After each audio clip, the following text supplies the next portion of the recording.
President Trump takes over D.C. and Democrats go apoplectic. Welcome to Doug In Exile. This is where the happy patriots are. This has far-reaching implications as I've been making my case. Much bigger than I thought. This is about the fallout of the announcement of taking over D.C. I'll show you the successes and the failures of the Democrats because they have no messaging. Kick back. Welcome to my studio. Let's play. Here goes. This is Josh Hammer of Newsweek. His post shows how important it is. Trump's move toward federalizing D.C. law enforcement is one of the greatest moves of his presidency to date. Guys, don't underestimate this thing. This isn't just about D.C. This is Trump's largest success yet. And he just brewed this up. I mean, he's been a long time wanting to take over D.C., but this shows how successful he is as a strong arm. It's a political no-brainer. It's a policy no-brainer, and it's not just legally sound. It's in line with the original Constitution.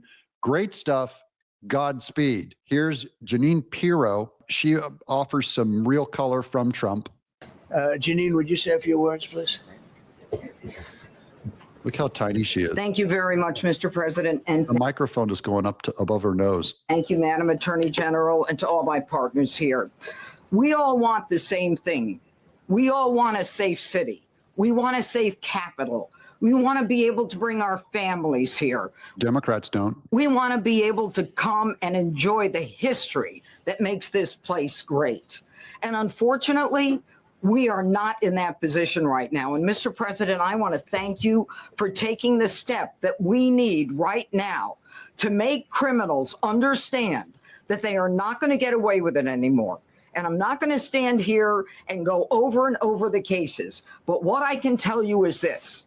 I see too much violent crime being committed by young punks who think that they can get together in gangs and crews and beat the hell out of you or anyone else. They don't care where they are. They can be in DuPont Circle, but they know that we can't touch them. Why? Because the laws are weak. I can't touch you if you're 14, 15, 16, 17 years old and you have a gun. I convict someone of shooting another person with an illegal gun on a public bus in the chest. Intent to kill, I convict him. And you know what the judge gives him? Probation. Democrats are soft on crime. This is Trump's Republican branding. We're tough on crime. Democrats claim to be anti-gun and pro-minority, but when that illegal gun shoots a minority in the chest, they get probation. So being even tough on the Second Amendment, the Democrats are failing. They're a lie. They're a giant lie.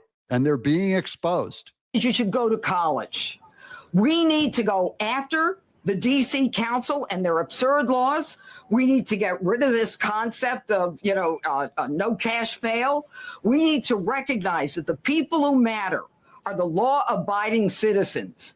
And it starts today. But it's not going to end today, because the president is going to do everything we need to do to make sure that these emboldened criminals understand we see you, we're watching you, and we're going to change the law to catch you. And my final note is this. These kids understand that the jurisdiction is through the state attorney general, Brian Schwab. I did a poster of the young man from Doge who was beaten bloody with a severe concussion, a broken nose. Big balls. And then I did a poster of what happens to those kids, because I can't arrest them. I can't prosecute them. They go to family court and they get to do yoga and arts and crafts. Enough. It changes today. Thank you, Mr. President. It changes today, but it's not the end. That's Jeanine Pirro's message. I love the way she puts it. It's very clear. We are hard on crime. They're tough on crime. However, what she said, it has to be enshrined in law. They have to get to the lower laws, and that's going to require other Republicans to do things. Here's Janine, more. I see too much violent crime being committed by young punks. Young punks is what this is about. They've been running that whole area for too long, and that ends today. Here's Scott Jennings with some footage of the National Guard coming in to take over. Do you think that is an appropriate use of those federal resources? I do, actually. I think it's a disgrace that our nation's capital is crime-ridden. I think it's a disgrace that tourists and visitors come to Washington, D.C. and they don't feel safe. I think it's a disgrace that, roving bands of teenagers are riding, hundreds of dirt bikes around Washington, D.C., shooting guns, shooting off fireworks, and you have these roving bands of carjackers. It's a look at the Democrat on the right. It's a disgrace. This is the Democrat on the right. Isn't she soft? Isn't she beautiful? She's wearing a pink floral. We're the good guys. And you end up getting people shot in D.C., innocent people by outrageous bands of youth. Disgrace. This is our national capital. You shouldn't have to feel that way, whether you live there or whether you're visiting on the streets of Washington, D.C. It's a unique place because it's a federal district. It's not in a state. And I think the president, has rightly decided that something has to be done. It has a very high homicide rate when you compare it to other world capitals. And so I'm anxious to see how far he wants to take this. But frankly, I think for the people who live there and the people who visit there, they're going to welcome extra police presence on the street. That carjacking that happened to the White House staffer the other night, there were a couple of cops sitting there. Had they not been sitting there and witnessed that, I don't know what would have happened to that poor kid. He got beaten, and that's big balls. They're talking about it again. But wait, Trump, what are they going to do when the Democrats come and start spitting on our National Guard? If they spit, we hit. Told them whatever happens, they love to spit in the face of the police as the police are standing up there in uniform. They're standing and they're screaming at them an inch away from their face. And then they start spitting in their face. That's Democrats' branding of weak on crime. They want to empower the youth to spit in a cop's face. That's Democrats versus the Republican brand, which you're going to hear here. And I said, you tell them, you spit and we hit.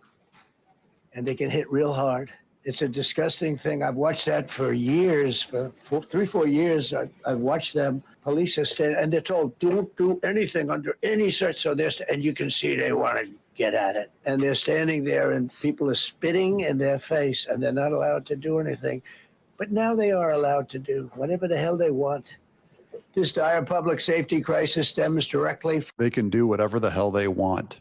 Same police, different leadership, world of difference. Now here's MSNBC playing the race card on Trump, hoping it'll gain some ground against this DC mayor. Now Trump has said, she's too soft. He likes her, but she's too soft. So he's not blaming her, and she's on Trump's side. Listen to how they try and set her up. They're cueing this easy. This is MSNBC trying to make ground, and they can't get it. That we have seen over and over from the president, from his team, Stephen Miller saying it's like Baghdad in Ethiopia. They seem to hold their harshest criticism sometimes for cities that are majority Black and brown. Do you see that, and what do you think that means? Do you see that? They're only criticizing. He's actually end up indicting. He's making the racist statement. He goes, why are they only complaining about Black and brown cities? Well, because he ends up indicting himself because it's mostly Black and brown crime. I think that I have been dealing kind of with this issue for a number of years. It's kind of easy fodder on the campaign trail. But now we're talking about governing, and my job is to focus on making sure our city is running well, and people enjoy a great quality of life. I didn't hear any race in that. She didn't bring up Black, brown people. MSNBC's going, I set her up and she didn't bite. And I think we're doing a really good job. We do need the federal government's help, as I mentioned, because they have an outsized influence on our criminal justice system. We're doing a real good job, but we do need the federal government's help. Those are contradicting statements. If you were doing a great job, you wouldn't need it. So thank you. We'll take it, Trump. And she did not take the bait on the race baiting by MSNBC because culture is changing. They're losing. Here's Mike Davis. Cheers to President Trump, who is fulfilling his campaign promises and constitutional duty by federalizing the D.C. police, calling in the D.C. National Guard, and controlling crime in our nation's capital.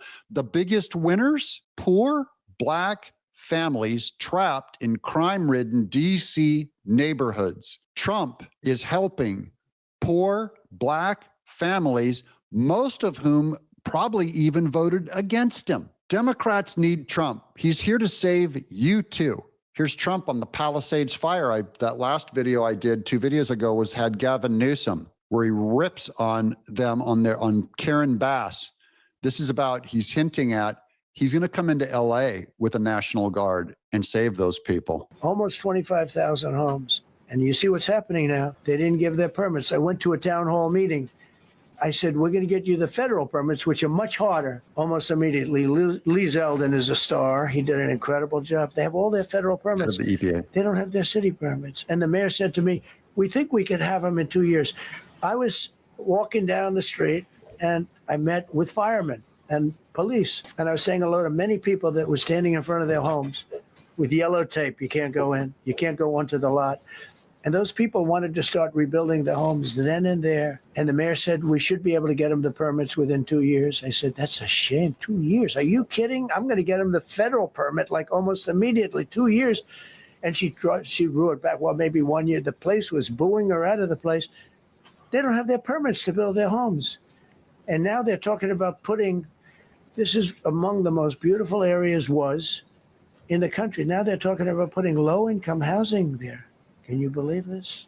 I love low-income housing. I made money with low-income housing. I built low-income housing. I know more about low-income housing and luxury housing. I know about everything real estate. They want to replace some of those homes with low-income housing. They haven't gotten their permits yet. We've gotten all the federal permits, which are much tougher to get. And it was done almost immediately through Lee Zeldin and Federal Environmental. And I watched the other day, those people are angry. And now, they had they loved that area. They loved the whole big area, different places, but they loved it. It was all luxury stuff and beautiful stuff. And some wasn't that luxury, but the level of love for that neighborhood, their neighborhoods, was incredible. Trump loves even the rich Democrats in the Palisades. I get it. To my Republicans out in California, my conservatives out in California, don't give up, fight. That's Trump's message. He sent in the federal government, removed the federal, expedited the federal rights. He's making an argument against incompetent local governance, which is what DC is about. He's saying the local governance is incompetent, so daddy has to come in and take over. I'm going to show you a clip later where he implies what we said. We predicted that this is going to roll out to LA, New York, Chicago. And what are the Democrats doing? Oh, they're in DC on the streets protesting against Trump stopping local crime. We come in, and this is our city. Yeah. Whose city? Our city. Whose city? You know how you know it's a Democrat city? Because the murder rate is so high. Because youths can spit on cops and shoot a black man in the chest and then get to do yoga. That's how you know it's your city. I'll say it's a Democrat city. You ain't taking it back. Sorry. Bye-bye. Bye-bye. Dad's in charge. Here's Batya Ungar-Sargon, who I've quoted a lot. I really love her. Every liberal journalist excoriating Trump, taking charge of DC safety, is secretly thrilled they don't get carjacked anymore. They see it as their job to lie about what they know is true because they're Democrats. And the truth is bad for their side politically. It's so gross. The greatest threat to the Democrat Party is the truth, ladies and gentlemen. The truth is bad for the Democrat brand to a point that a journalist can't do positive things about Trump, but secretly they're thankful they're not going to get carjacked. That's why I'm going to keep showing you this stuff. Look, it's the Democrats. This is what they do. Hey, hey, ho, ho, blah, blah, blah, blah, has to go. It's our home. You can have it, Trump. DC is our home. It's our home. You can't have it, Trump. We want to keep the murder rate high and vote for it. But thank you, because I can get to my car without getting carjacked as of today. Instant governance. You can't have it, Trump. You can't have it, Trump. DC is our home. You can't have it, Trump. You know who else can't have it? All the bodies stacked up that aren't alive to have it anymore. That's what you voted for. You people are Voting for a Democrat is disgusting. You vote for a as soon as you vote for a Democrat, you instantly get crabs. It's terrible. Never. But wait, here's more protests. I gotta show you this garbage. I have to see it. And a lot of show hosts say, I have to see it so that you don't have to. No, I have to see it, and so do you. The president has been trying to provoke violence. Get out the ghetto talk. Here comes the we axe. They MAGA with their hats. Jasmine Crockett said. Here, right here, in the black communities and in the brown communities, having ICE kidnap our neighbors, having the black community be harassed and profiled and want a response. We say, hell no, we won't go. Hell yes, it's taken over already. NAACP t-shirt in the background. What a terrible, sad brand that black politics has with Democrat, communist, atheistic, leftists that have the highest body count. You destroyed the black family. 100 years of your leadership went from fatherlessness at being 25% to 75%. No, we won't go. Hell no, we won't go. Hell no, we won't go. We say we won't go. Bunch of seals. Tell us what to say and we'll all say it as a group. You lost.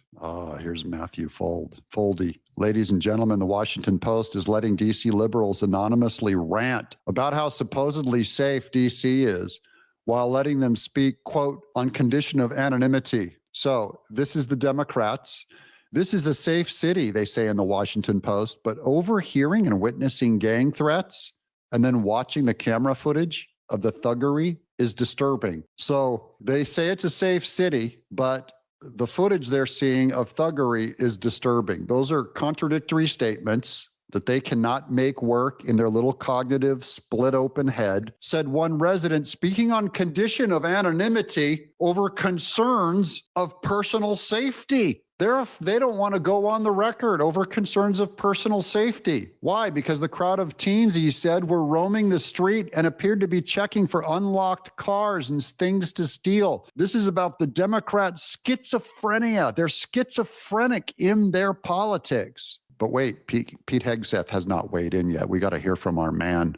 At your direction, this morning, we've mobilized the D.C. National Guard. It'll be operationalized by the Secretary of the Army, Dan Driscoll, through the D.C. Guard.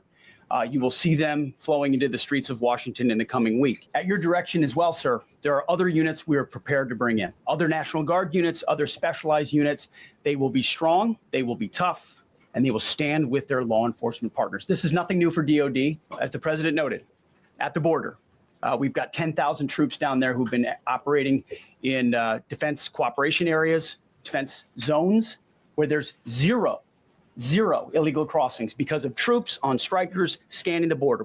I love that they have that evidence of the border. If you want to see what happens to the federal versus Democrat local, the feds will take care of it. It's instant, guys. DC is going to be amazing in 24 hours. Amazing. They're going to make this solid case. And then what happens? Wait, we got to hear from Kash Patel before we hear about Trump's rollout to LA and New York. Here's Kash Patel. Had a big success. Thank you, Mr. President. Thank you, Attorney General Bondi, for your leadership, Deputy Attorney General, the rest of our interagency partners.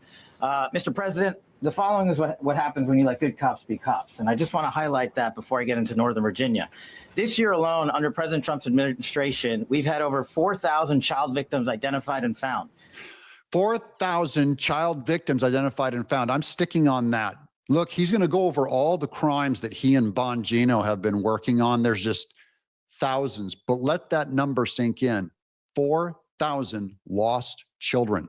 Now, everyone was jumping Kash Patel's butt because he did not go after Epstein, where there was at the maximum 1,000 child victims. They want him going off and talking about a crime that happened 20 years ago. And he said, guys, he and Bongino go, we looked at the list. We have work to do now to save active victims now. Only 4,000, by the way, of about 400,000 children lost under Biden. We need work now to stop suffering, not go back and try to find justice. I know that I'm pro-justice, guys. They have limited resources. They're doing incredible good now, saving. That's 4,000 children that would be victimized if they didn't go in and say, that's Tom Homan grabbing a child, a girl, and little girl in each arm and taking them out of a slave ring. It's a battle. They're going to save children's lives. Bongino and Kash Patel are staying on topic. Now, as promised, Trump is rolling this thing out to more than just DC. This is a positive plan. He's going to make a case to the American people saying, I know that New York, LA, Chicago, these crime-ridden places are run by Democrats locally. He's making the case to bring in the feds and end crime on day one with the National Guard. Listen to this. And we're going to have the same thing here. But then I'm going to look at New York in a little while. Let's do this. Let's do this together. Let's see. It's going to go pretty quickly. And if we need to, we're going to do the same thing in Chicago, which is a disaster. We have a mayor there who's totally incompetent. He's an incompetent man. And we have an incompetent governor there. Pritzkar's an incompetent. His family threw him out of the business. And I love that. He throws these details in. I had no idea. Pritzkar, he's so bad. His family threw him out of the business, and that's why he ran for office. Man, Trump is just the funniest, amazing storyteller. But you know what? All the Democrats on those streets are going to do the same thing they did in Washington, D.C. They're going to say, Trump can't come in. Trump can't come in. We got the black community. Hey, hey, ho, ho. This is our home. Trump can't take over. If they let him take over, you'd have zero crime on day one with the National Guard. Look how Gavin Newsome fought Trump on bringing in the National Guard during the LA fires and the LA riots. ran for governor, and now I understand he wants to be president. But I noticed he lost a little weight, so maybe he has a chance. You know, you never know what happens. Look at Pete Hegseth's back there cracking up. Pritzkar, he lost a little weight. But Pritzkar's a gross incompetent guy, thrown out of the family business. But when I look at Chicago and I look at LA, if we didn't go to LA 3 months ago, LA would be burning like the part that didn't burn. If he would have allowed the water to come down, which I told him about in my first term, I said, you're going to have problems, let it come down. We actually sent in our military to have the water come down into LA. They still didn't want it to come down after the fires, but that was it. We have a Democrats still fight even when they're being helped. We give them a life preserver and they say, quick, get our party to throw us an anvil while we're drowning, so we drown faster. Coming down, but hopefully LA is watching. That mayor also, the city's burning. He says, hopefully LA is watching. Democrats are watching. And that is the question. What do you want him to do? What would you rather do? They're soft. Their leadership is pathetic. It is beneath kind people. I love, man, this one was really strange. He calls up Caroline Lovett. Where's Caroline? Where's my superstar? Where's my superstar? Caroline. Is Caroline in the back? Everyone's shouting at the same time in this press conference. I'm going to go to the end here because she's just so wonderful. We're all laughing. Let them run the room. The media is all screaming their questions, and they're just having a jolly time, guys. This is peak Trump. Like Josh Hammer said at the beginning under Newsweek, this is the most important. This is a victory. Look at all of the smiles. Cash, huge smile. Pam Bondi, Pete Hegseth. That's Doug Bergam. This is a party, and the media has to follow Trump. He's winning. He's ruling the argument. It's expanding. It's getting deeper and harder and faster. America is turning faster than I ever thought possible. I'm a pretty imaginative guy, and I failed. It was a failure of imagination. Watch him just nail the press here. My question is this. You're building the big, beautiful ballroom. Yeah. Could we build a big, beautiful briefing room, updated technology, more seats? I don't want to do that. I don't want you to be comfortable. I don't want to do that. I don't want you to be comfortable. They're all laughing. They love him. It's amazing. Look, even cardboard Doug Bergam. This is one of Trump's guys. He ran against him. Now he's in the administration doing incredible work. Trump has multiplied Doug Bergam into a viable political figure and a butt-kicking hard worker. The U.S. Park Police, this is the oldest federal police force in the nation. They were formed in 1791 by none other than President George Washington. They've got the awesome responsibility of protecting our nation's most sacred monuments. The National Mall, Washington Monument, Jefferson Memorial, Lincoln Memorial, Statue of Liberty, and out west, the Presidio and the Golden Gate area. These are all statues that have been defiled and disgraced.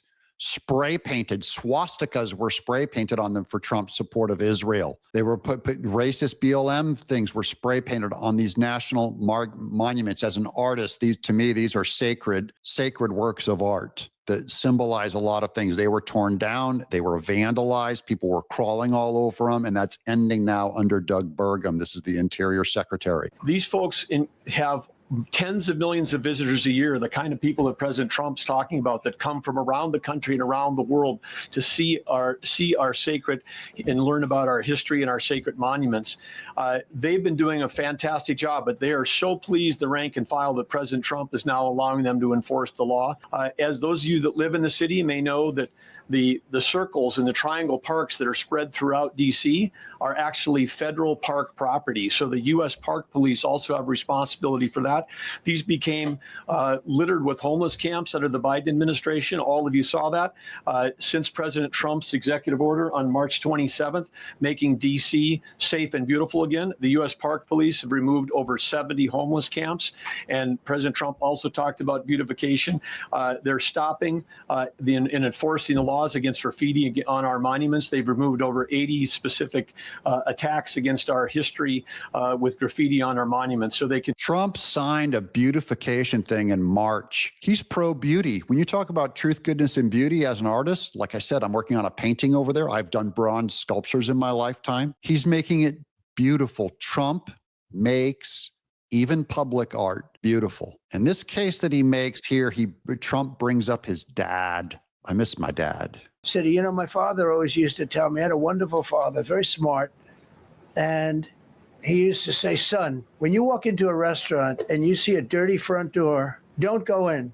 Because if the front door is dirty, the kitchen's dirty also. Same thing with the Capitol. If our Capitol's dirty, our whole country is dirty, and they don't respect us. So it's a very good question, actually. That's a parable like Christ told. When your front door of your restaurant's dirty, don't eat there. The Capitol is the front door to the country. Democrats have no interest in preserving the duty of your front door to make it look like the kind of place you'd want to walk into. Now, remember, big ticket item here Friday, it's coming, the big meeting with Putin. And yes, straightening up D.C. has long-reaching consequences for that. By the way, he's meeting with Putin this Friday in Alaska, which we bought from the Russians for like 2 cents an acre. And now he's going to meet with Putin on our land. Every missile Russia launches or we launch back and forth goes over Alaska, whether for shooting China or Russia. Meeting with Vladimir Putin, and at the end of that meeting, probably in the first 2 minutes, I'll know exactly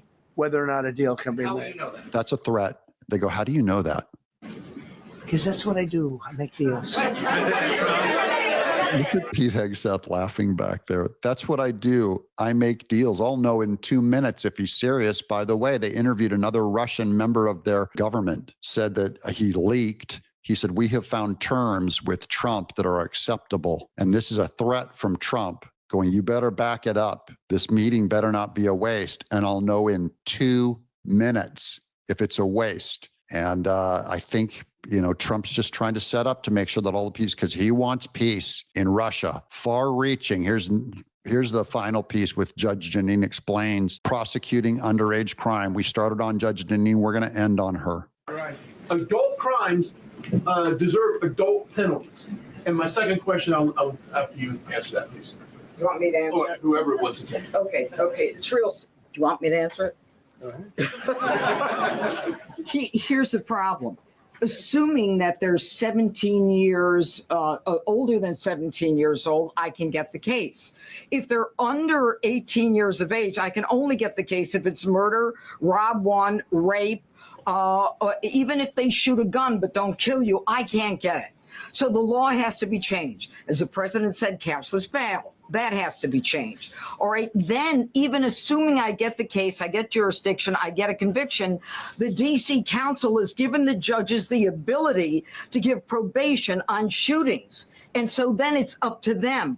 All of these things, the Youth Rehabilitation Incarceration Reduction Act, and now they want to seal records. So if we work hard, we get a conviction, they want to wipe it out. So that needs all to be changed. Okay, That's Mr. all. Question. That is done. I believe they have a mandate now to get the leadership there to vote that stuff down. This is widespread. That's why I wanted to do a video on the kind of the fallout of this, because Trump is going to beat the Democrats even on the fallout. It's going to have long-reaching consequences around the world. Probably the biggest victory of the Trump administration so far. It's the wins keep coming even from a place. I didn't even see this coming, guys. I didn't predict this a week ago. No one had this on their radar. His biggest victory yet, he pulls them out of thin air. America wins out of thin air, guys. We got the right boss. Same police department, different boss, and suddenly they're effective. That goes to his amazing leadership. It ought to warm your heart. Things are turning around, guys. This car wreck of a country that was destroyed under Joe Biden and would have been destroyed further under Kamala Harris in ways we can't imagine. We were spared horrors unimaginable because of that rude man named Trump with the funny hair, the funny tie, and the foul mouth. God's using him for great glory to help us. He's blessing us with a relief. I'm Doug in Exile. Subscribe.